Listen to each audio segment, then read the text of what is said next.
Bon, donc dans cette quatrième vidéo, on va donc analyser l'hypothèse de la spermatogénèse. Alors d'abord, on va commencer par des généralités, c'est-à-dire qu'on va étudier le phénomène. Hein. On va essayer d'en savoir plus. Donc les choses comme ça deviendront beaucoup plus concrètes. Alors, en fait, comment les spermatozoïdes sont produits? Déjà, ça se passe dans les testicules, mais disons qu'on part de cellules qui, à la base, vont avoir, chez la souris, 40 chromosomes, et on aboutit à un spermatozoïde qui n'en possède plus que 20. D'accord? Alors, la cellule va passer par tout un ensemble de transformations, de métamorphoses, et ces métamorphoses ont été étudiées, c'est présent dans différents articles scientifiques, et on a en particulier à peu près une bonne compréhension du temps que ça prend. Ça, c'est important. Alors en fait, vous voyez, au début, on a 40 chromosomes, et puis à un moment donné, il va y avoir un type de division cellulaire qui va amener à ce qu'au lieu d'avoir 40 chromosomes, il n'y en a plus que 20. Alors en fait, dans ce schéma ici, on voit en fait ce qui se passe au niveau de la spermatogénèse. C'est-à-dire que dans les testicules, on part d'un spermatocyte primaire, bon, truc du début, quoi. Et puis il va y avoir donc une méiose. Une méiose, c'est un certain type de division cellulaire, pardon.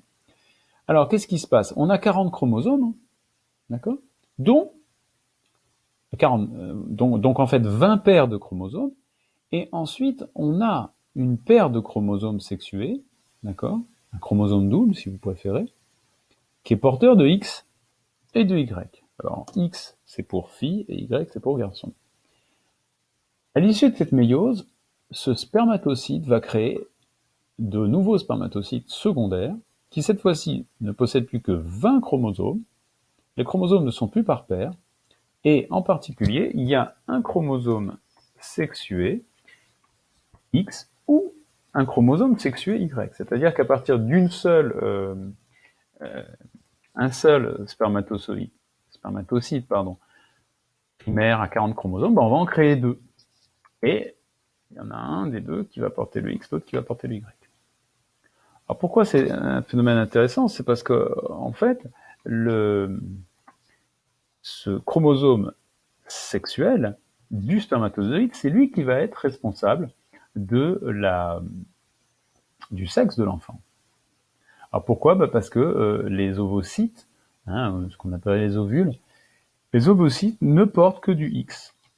D'accord? Et à la fin, l'ovocyte final ne portera que X. Donc, si vous voulez, une femme ne reproduit que quelque chose, ne reproduit qu'un seul chromosome sexué parce qu'elle n'a que X et X. Enfin, elle a X et X. Désolé pour le restrictif. Donc, les spermatozoïdes vont être en fait statistiquement à 50% X, qui vont donner des femelles, et à 50% Y, qui vont donner des mâles. Or, s'il y a une influence de la requête sur cette spermatogénèse, il y aura sans doute une évolution de cette répartition à 50-50, statistiquement, des spermatocytes. Alors, il existe dans la littérature, on y reviendra dans peut-être une autre vidéo, des cas qui ont été étudiés où, si vous voulez, le ratio de spermatozoïdes mâles et femelles semblerait pouvoir évoluer en fonction de certaines conditions, en particulier d'élevage, mais pas que, même chez l'humain, il y a des choses qui ont pu être observées. Bien. Alors, nous, ce qui nous intéresse concrètement, ça va être en fait de pouvoir tester cette hypothèse, de se dire, est-ce que c'est au niveau de la spermatogénèse qu'il peut y avoir un effet? Alors pour ça, on va prendre des données sur la durée du phénomène. En fait, ici, vous voyez dans ce document que chez la souris ou chez l'homme, la spermatogénèse, c'est-à-dire la formation d'un spermatozoïde, du début à la fin, on va dire, dure pas le même temps. 74 jours chez l'homme, mais 35 jours c'est chez la souris. Et puis, vous voyez à gauche, ici, il y a ce qu'on appelle le cycle de l'épithélium séminal, qui est différent chez la souris et chez l'homme. Alors, on va expliquer sommairement ce que c'est, mais c'est assez intéressant pour comprendre ce qui se passe. Ici, vous voyez, on a un diagramme qui se lit de gauche à droite, et on voit en fait qu'à chaque jour, il y a des spermatozoïdes qui sont produits. Il faut savoir, j'ai oublié de le dire, que dans 1 millilitre de sperme, il y a 1 million de spermatozoïdes. Et que ces spermatozoïdes sont produits en continu.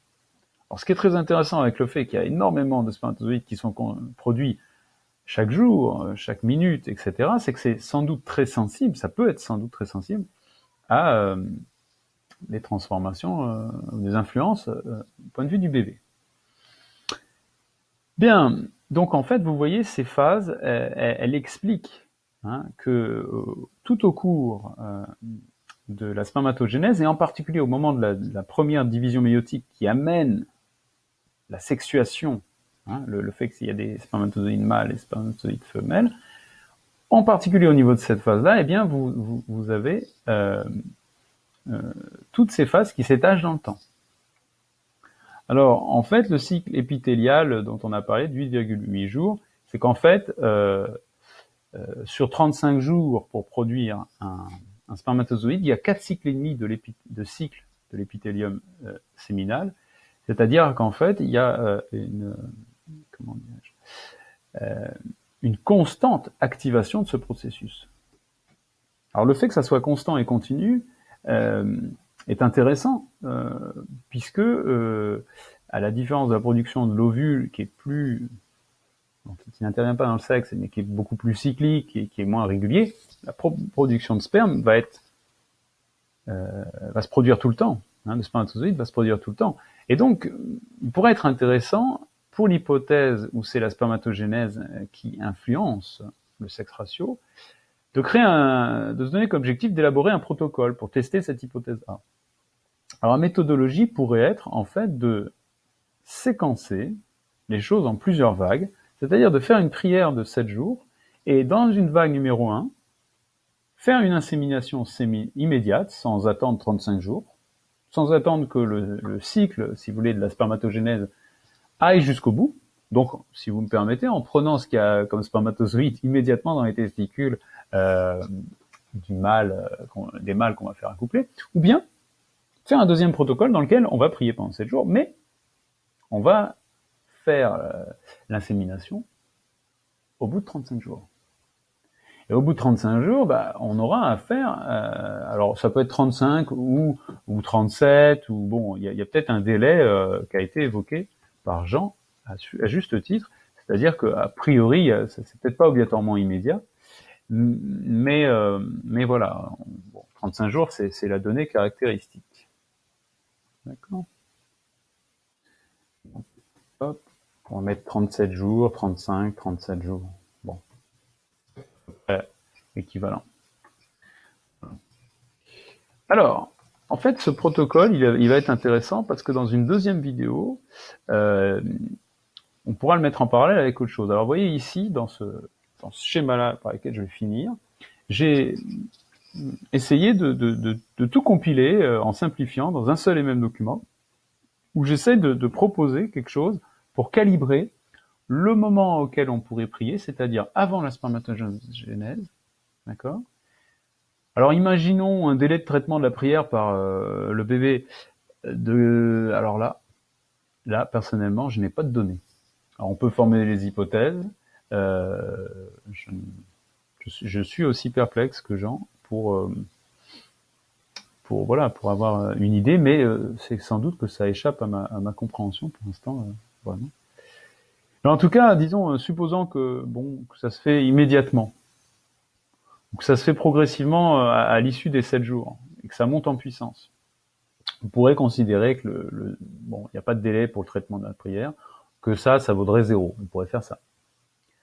Alors dans ce cas-là, en fait, on prierait pendant 7 jours, on attendrait 35 jours que ça produise le sperme, les spermatozoïdes, dans les testicules des souris mâles, et puis on ferait une insémination naturelle, un coït.